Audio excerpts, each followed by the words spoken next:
Okay, this is our last scientific notation worksheet. Specifically, this one is on multiplication. And we're going to do both multiplication and division. All right, we're going to alternate, do some multiplication and division. Now, I will tell you that what I'm going to try and do is keep this rather simplistic. All right, we want to take 8.9 times 10 to the minus 3. We want to multiply that by 6.2 times 10 to the minus 4. Right?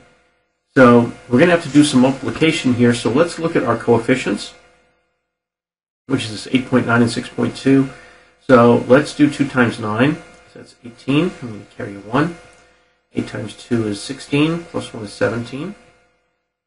And I'm going to do 6 times 9, which is 54. Carry a 5. 6 times 8 is 48. Plus 5 is 53. I'm going to add these together, and I'm going to get 8 and 1. And 5, and 5. So I get 55, 18. I notice I have 2 digits after the decimal point up there, so I get 2 digits up here.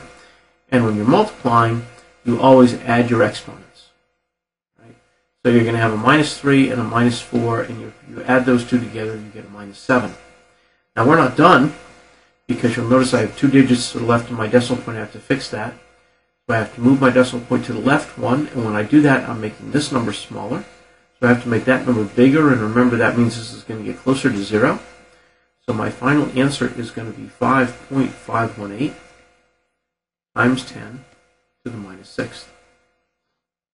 All right, now one of the things I want you to notice here is that the 8.9 times the 6.2 is 55.18. All right, we're going to use this same mathematical problem over and over, so I just want you to be aware of that because I'm not going to redo the math every time. Now, similarly, we have a problem where we're dividing, and we're dividing 1.3 times 10 to the minus 3 divided by 5.2 times 10 to the minus 5. Right? So, again, we have to divide these. Now, I look at these, and I happen to play cards a lot, and I know that there are 13 cards in a suit, and I know there are 52 cards in a deck.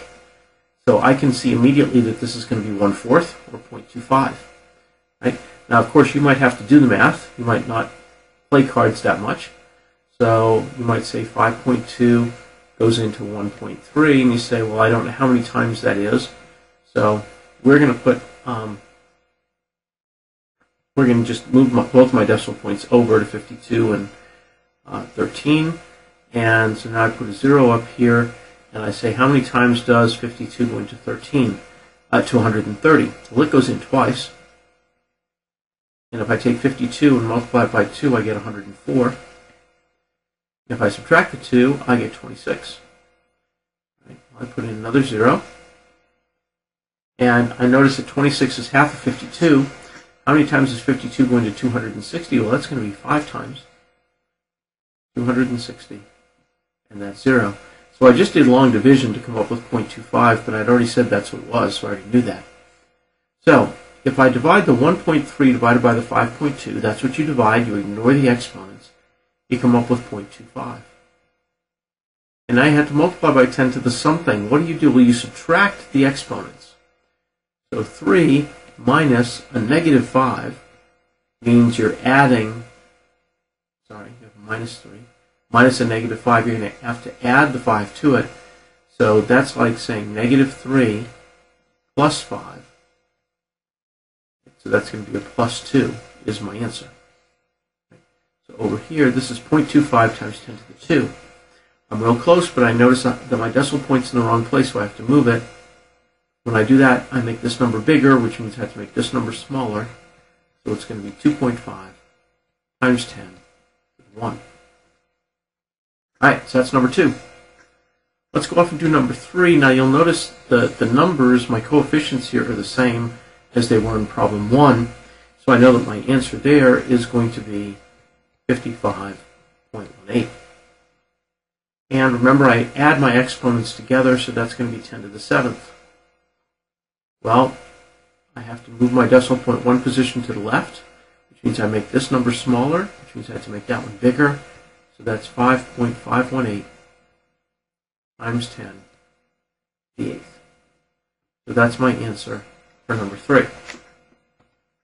Number 4, again, I'm doing the 1.3 divided by 5.2, which is 0.25, times, so I have to take the 3 and I have to subtract the 5. 3 minus 5 is going to be a minus 2, so it's 10 to the minus 2. But I have to make this number bigger, so I have to make this number smaller. This is going to become 2.5 times 10 to the minus 3. All right, how about this one? Well, again, we're doing the 8.9 and the 6.2, so again we get 55.18. We're going to multiply. Remember, you have to add these two numbers together because we're multiplying. So I add a 0 and a negative 4, and I still get a negative 4. And then I have to make this number smaller, so I have to make this number bigger. So this is going to be a 5.518 times 10 to the minus 3. Remember, I'm going up. I have to make the numbers bigger, so that's a minus 3. All right. Again, I'm dividing these same two numbers, 1.3 by 0.52. That gives me a 0.25. That's 0.25 times 10 to the what? Well, I'm dividing, so that's a 0 minus a minus 5, which is the same as a 0 plus 5. So this is going to be 5. So this is times 10 to the 5th. Make that number bigger, make this number smaller. It's going to be 2.5 times 10 to the 4th is my final answer for number 6. Number 7, I switched gears on you. I took some numbers and changed them. So this is 1.3, and I'm multiplying by 7. And I have times 10 to the minus 3, and times 10 to the minus 4. I am multiplying, so that means I add these numbers together. So that's going to be times 10 to the minus 7th. And I have to do the math over here. 7 times 3 is 21. Carry a 2. 7 times 1 is 7, plus 2 is 9. So this is going to be 9.1 times 10 to the minus 7th. And because it only has one digit after the decimal point, 10 to the minus 7th, I don't have to change that. Okay. Number 8. Here I'm dividing 2.1 by 5.6. I can talk, but I can't write. All right, well, if I just estimate that, that's about 1/2, and in reality, it's not 1/2, because I notice 7 goes into both of those numbers. So that can kind of help me along if you want to do that. So let's say that 7 goes into the top number. It'll go into the top number 3 times, and it goes into the bottom number. 7 times 8 is 56. So this is 3/8. Well, 3/8 to me, I know, is going to be 0.375, because it's halfway between 1/4 and 1/2. Right? Now again, you can do that out with long division, and I might as well do that just so that you see it. This is 2.1, and I'm dividing by 5.6. Again, I move my decimal points to the right, so I have 56 going into 21.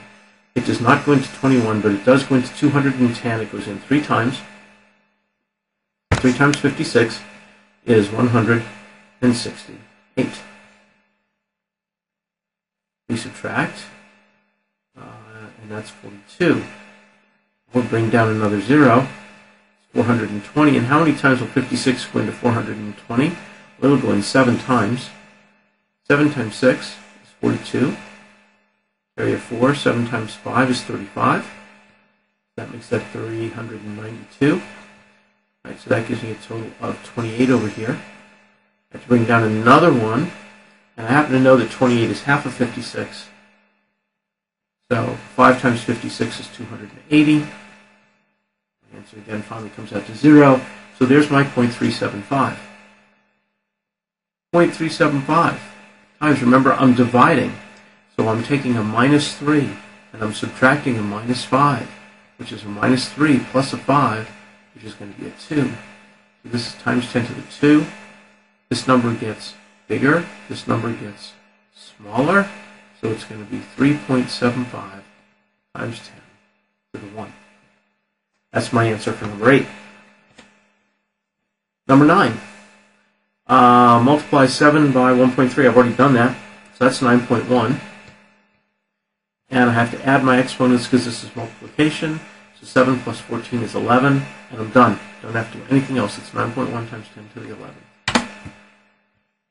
And again, we have this 2.1 times by 56 where I'm dividing, so that's 0.375 times 10 to the, remember I'm subtracting them, so this is 6 minus a minus 5, which is the same as 6 plus 5, which is the same as 11. So this is 10 to the 11th, but I have to make that number bigger. I have to make this number smaller, so it's going to be 3.75 times 10 to the 10th. That's it. If you have questions, please come see me in class. I'll be more than happy to help you. See you soon.